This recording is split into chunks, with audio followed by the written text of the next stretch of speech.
মহাগুরু মিঠুন চক্রবর্তীর থেকে কি একটু সৌজন্য শিখবেন মমতা বন্দ্যোপাধ্যায়?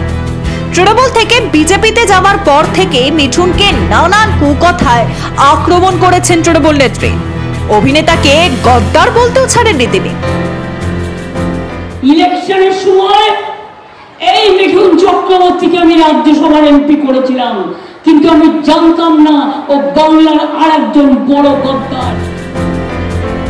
কিন্তু আসানসোলে প্রচার করতে এসে কি বার্তা দিলেন মহাগুরু? বিজেপি প্রার্থীকে ভোট দেওয়ার আর্জি জানালেও তৃণমূল প্রার্থী শত্রুঘ্ন সিনহার বিরুদ্ধে একটাও খারাপ কথা বলেননি তিনি। শুধু বললেন, রাজনীতিতে উনি আমার থেকে বেশি জ্ঞান রাখেন, তবে এখন একটা দুর্নীতিগ্রস্ত দল বেছেছেন। একসময়ের সহকর্মীকে দল বদলের জন্য কোনো কটু কথা না বলে সৌজন্যের বার্তা দিলেন তিনি। স্যার, শত্রুঘ্ন সিনহা সাহেব আমার কলিগ, আমার সিনিয়র। আমাদের মধ্যে খুব ভালো সুস্থ সম্পর্ক। রাজনীতি করি বলে ওই সব কিছু ভুলে গিয়ে নোংরামো করতে হবে, এটা আমার রাজনীতি নয়। এসব তারা করে, যারা চামচাগিরি করে তারা করে, আমি করি না। আমি যদি বলে রাজনীতি হিসাবে কথা বলতে, তাহলে বলবো কি sir, he is chosen the right party.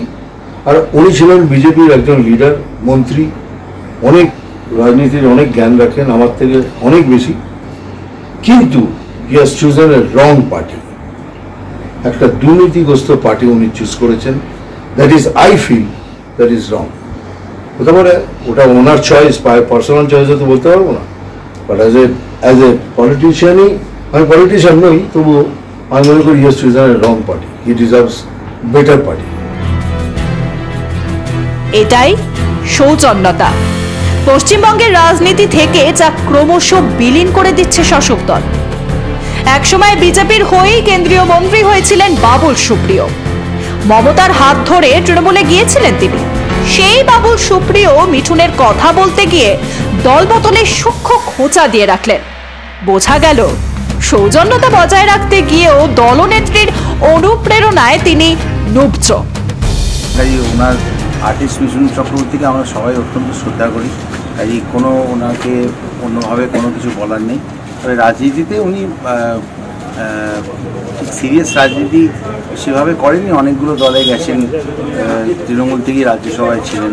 তো কাজে উনি রাজনীতি নিয়ে যেগুলো বলেন, একটা কী বলবো, একটা ওই কিছু ডায়ালগ এরকম বলতে হয় যেগুলোতে মানে অডিয়েন্স একটু হাততালি দেবে, চেঁচামেচি করবে, এরকম একটা চাপ মিঠুনদের উপর সবসময় থাকে।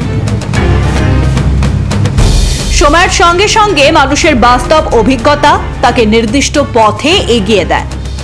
তার বোধ তাকে জানান দেয় এটা ঠিক, এটা বেঠিক। সেই ধারণা নিয়েই অনেকেই দলবদল করে।